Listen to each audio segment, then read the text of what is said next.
The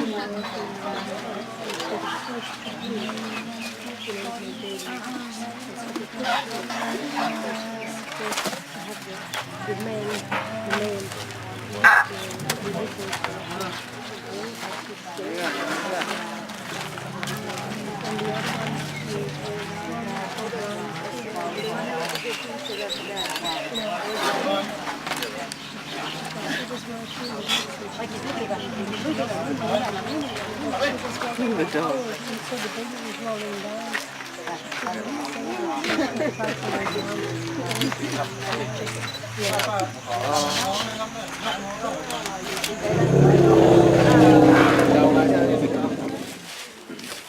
No one any big alcohol, right? All right.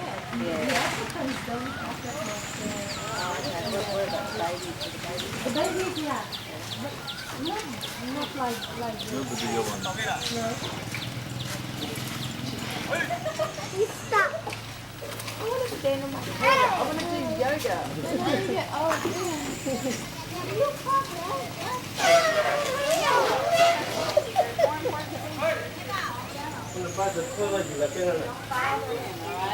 Oh, Jody. Don't bother. Good morning. Good morning. And so she maybe has like, she can see, one eye is perfectly fine and the other eye is a little bit, has the cataract.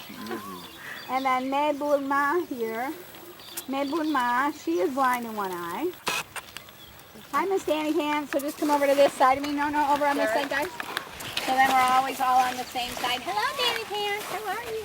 Hi. Unfortunately, the mahouts do occasionally tug their ears. Oh yeah, I saw yesterday.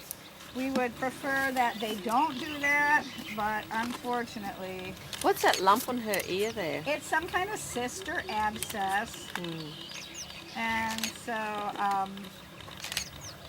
it's one of those things that they will eventually, if it seems like it's really bothering her, they'll maybe lance it, but if it doesn't seem like it's bothering her, they might just go ahead and, here, we'll back up a little bit more now. Hopefully Blue will just stop ovulating. But like ever since she's been here, it's obvious she does not ovulate at all. You know, she is just, she's all done with that completely. And so I wonder, but, so anyway, the story of street begging is really interesting, actually, how street begging originally started. Street begging was not like a normal thing in Bangkok. People weren't thinking about, oh, let's take our elephants to the city to beg them. It never would have been something that would have occurred to, why are you throwing dirt right in your eye? 1982 or 1984, it was the 200-year anniversary of Bangkok being the capital of Thailand.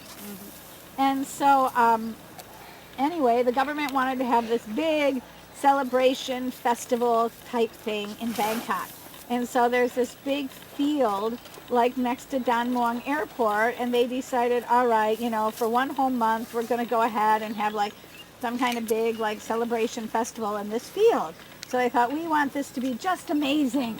So they decided to contact Surin, and they wanted to rent 100 elephants, or I think maybe it was 50, maybe it wasn't 100. They wanted to rent 50 elephants from Surin to just be there until he's very, very needy and really, really needs Kampuan a lot.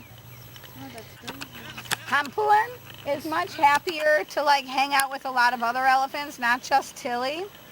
And so Tilly then gets really jealous. Kampuan, don't run. You might hurt yourself. You might damage your eye even more. See, she isn't running a lot because she can't see, so she has to be, she has to be a lot more careful. Tilly, stop freaking out. Just come to your girlfriend. You're going to hurt her. In the process, Kampuan, that was a deep hole. Good stopping. She's like, that crazy-ass best friend of mine. Look at all the trouble she causes me. It's funny that she gets them. She's really preoccupied with happening. Is this one the two gay?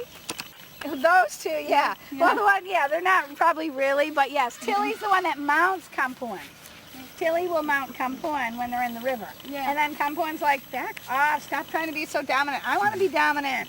And so then but she never mounts Tilly, but of course Tilly has a dislocated hip, so maybe she feels that's not such a good thing, and she's bigger than Tilly. But you see, Kampuan loves Lucky. Yeah. Kampuan loves Danny. Kampuan quite likes Buma Buloy.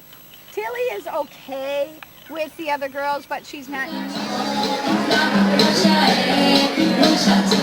it.